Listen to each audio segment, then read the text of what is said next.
Hello and welcome to Transformation Management, the show that helps you get better equipped to manage and lead transformation so you can help orchestrate the next digital economy success story. And here's your host, world leader in transformation and founder of CXO Transform, Rob Llewellyn. Hi, it's Rob Llewellyn here and welcome to episode 8 of Transformation Management. Thank you so much for joining me today. As always, I'm going to do my best to help you get better equipped to manage and lead transformation. You know, it's common knowledge among authentic transformation leaders that no industry is immune to disruption caused by new business models and ways of working, right? And that this is enabled by the innovative integration and application of digital technologies.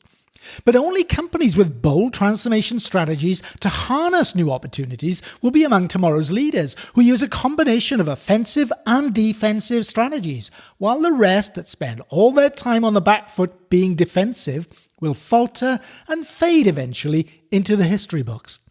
There's a big difference between people thinking they have a digital enterprise and digital enterprise thinking. Using digital technologies is easily done these days, and in fact, the smaller the business, the quicker and easier it is to take advantage of, without the bureaucracy and expense that larger firms need to accommodate. But using digital to create a better version of the past is very different to using it to create a new future, which is the difference between the innovative use of digital and digital sugarcoating. Using digital technology in a company and being a transformational company are very different. And we've seen that mobile devices and apps can lull leaders into a false sense of transformation security. They feel that they're transforming when they touch their tablet or smartphone for some company data, which is a little like someone feeling they're well-traveled because they watch TV travel shows. Real transformation goes beyond simply digitizing existing ways of working. Digital transformation is in fact business transformation, inspired and enabled by digital, and it deserves the right bold approach, commitment, capability, and resources. Before setting off to create the digital enterprise, it's wise to agree a process-driven approach to digital transformation in the way that methodologies are adopted to manage projects and standards such as ITIL are adopted for service management. The same should apply for digital transformation and the overarching business transformation. The alternative is often a random, unproven, and high-risk approach. A digital transformation methodology should be based on solid business research with successful use cases to prove its worth. Anyone in any company can make up a methodology and claim its effectiveness, but unless it has solid foundations, it's best to steer clear and adopt a proven approach.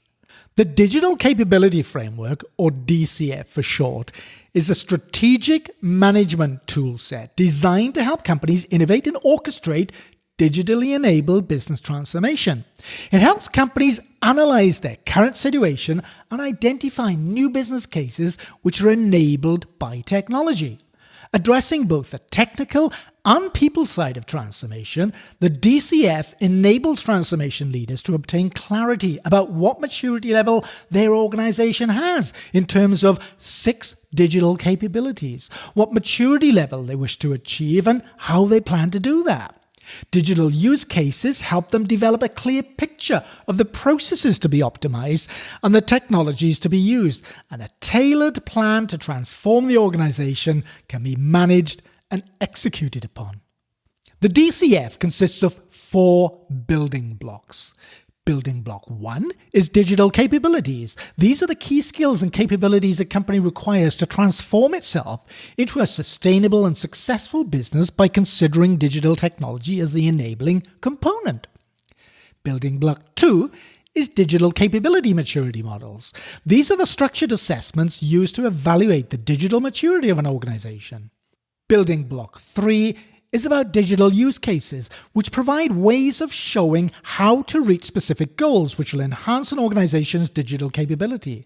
They typically show how organizations in specific industries can gain competitive advantages through digital transformations. Building block 4 is the digital transformation roadmap, and this provides 6 steps towards digital transformation. The process of developing a roadmap lends itself well to a natural collaboration between IT and business leaders and their teams. This results in IT leaders, such as the CIO, being seen to take a more business-orientated approach by involving business stakeholders in a process-driven approach from the very outset, thereby enhancing the IT-business relationship. I want to rewind back to building block 1 for a few minutes, which is digital capabilities, because this lives at the very heart of the DCF and is fundamental to the success or failure of an organization's ability to become a digital enterprise. Building block 1 consists of digital transformation enablers and digital transformation goals. Organizations are encouraged to take a look in the mirror and ask themselves whether they have the capabilities required to undertake business transformation and whether they've defined the right business-orientated goals that can provide an attractive return on investment. The 3 digital transformation enablers are innovation capability, transformation capability, and IT excellence, and an extensive body of knowledge exists within each of these. And organizations that intend to achieve some of their strategic objectives through business transformation will struggle if they don't possess digital transformation enablers of an adequate maturity level. The 3 digital transformation goals are customer centricity, the effective knowledge worker, and operational excellence. It's important that organizations center their digital transformation efforts around business goals, as opposed to the latest and greatest digital solutions. Only when the right business goals and business benefits have been established should the technology be considered. Remember, the horse needs to go before the cart, but that's not to say that technology can't inspire new ways of working. Customer centricity involves the capability of focusing on the most valuable customers by using the latest technologies to deliver to them incredible new value and experiences. The effective knowledge worker involves employees, which of course are the main resources for firms to be competitive. Digital technologies can enable knowledge workers to be creative and effective, but it's important to keep in mind that key good managerial practices are needed too. People are the main resources in an organization at every level, and they have the capacity to bring about the success or failure of a business. The most effective knowledge workers are not constrained by corporate policies and procedures. They're free to innovate and propose ways to create a new future for the business. Operational excellence involves managing business processes so that their performance is outstanding. As we know, operations are at the heart of every organization because it's what they do. So operational excellence is a prerequisite to transformation success. It's about outperforming competitors by leveraging new technologies such as big data, machine learning, and IoT. It's a world away from the antiquated art of running a business using Excel spreadsheets. So that was a quick look at building block 1, digital capabilities. Building block 2 is digital capability maturity models. Building block 3 is digital use cases. And building block 4 is the digital transformation roadmap. Digital transformation is a specialized type of business transformation, which is enabled by technology. And it's really important that companies focus on the big picture of transformation. While specialists will get down into the detail of technology, it takes big picture managers and leaders to orchestrate transformation. And they need to do that through a 360-degree lens. With that in mind, the digital capability framework integrates with a business transformation management methodology, also known as BTM squared. Now that needs a separate episode to itself, but let me just give you a brief glimpse of what it consists of. BTM squared is a 4-phase, holistic and integrated business transformation management methodology. The 4 phases in the BTM squared transformation lifecycle are envision, engage, transform, and optimize. To navigate all 4 phases successfully, this intensely documented approach to holistic business transformation management includes 9 management disciplines. Let me briefly introduce each of them. First and very fundamental to BTM squared and the entire transformation undertaking is meta management, which provides the overarching frame for business transformation and the integration of other transformation management disciplines. Meta management addresses elements such as leadership, culture, values, and communication. It's the orchestration of the transformation and everyone who contributes to it. Next is strategy management, which primarily addresses the envision phase of the transformation lifecycle. This is where a strategy is developed. Strategy development involves the selection of appropriate team members and the collection of data. It also involves the analysis of transformation needs and readiness, the design of a business vision and a business model, and the definition of an integrated transformation plan.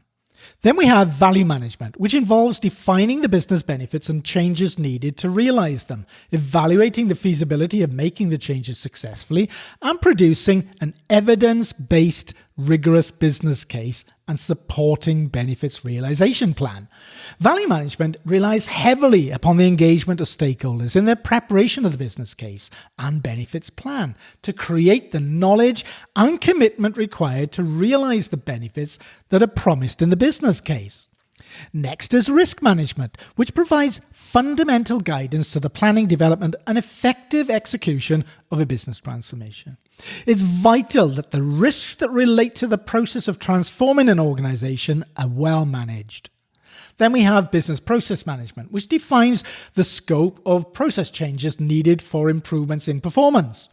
To make the transformation effort a continuous success, business processes have to be considered from both a strategic and integrated perspective. Let's also not forget that these also make up the business operating model. Then there's IT transformation management, which evaluates the impact of current IT processes, competencies, and systems on business transformation. It assesses and enables solution readiness of the business, defines and assesses gaps between the as-is and the to-be of IT. It deploys IT operations and services and implements IT governance. It also improves IT operations and services and manages the IT lifecycle. Next is organizational change management, or OCM for short, which addresses the human element of business transformation. It deals with the people who need to change their ways of working, and it involves setting up a foundation for effective OCM with respect to governance and assessing organizational change readiness. Stakeholder communication strategies need to be defined and implemented, along with performance management strategies and other fundamentals of OCM. Competence and training management provides qualification and enablement with respect to the competencies required for business transformation and the strategic core competencies that are vital for the company's future success. Training needs and objectives need to be assessed so that the right training measures can be taken to close gaps and foster a continuous learning environment. Remember that transformation is a new capability for most people, so there's considerable training to be done if these people are expected to perform well in something they're new at. Then we have program and project management, which is designed to support the implementation of the transformation strategy in order to achieve the benefits described in the business case. Program management focuses on high-level specification and the why and what of transformation. It includes stakeholder management, benefit realization, dependency management, transition management, change acceptance, and integration with corporate strategies, while project management focuses on detailed specification and the how of implementation, along with day-to-day management of project-level activities. So that's a very quick introduction to the 350-page BTM squared body of knowledge. The digital capability framework takes full advantage of BTM squared and is designed to integrate all of the 9 management disciplines I've just touched upon. So while we recognize that emerging technologies like machine learning, big data, and the Internet of Things are increasing both the needs and influence of customers and employees, it's important to remember that technical capabilities alone just won't make that happen. It's vital for companies to ensure they also have strong transformation management and innovation capabilities if they want their aspirations to transform to become a reality instead of a disappointment and an uncertain future.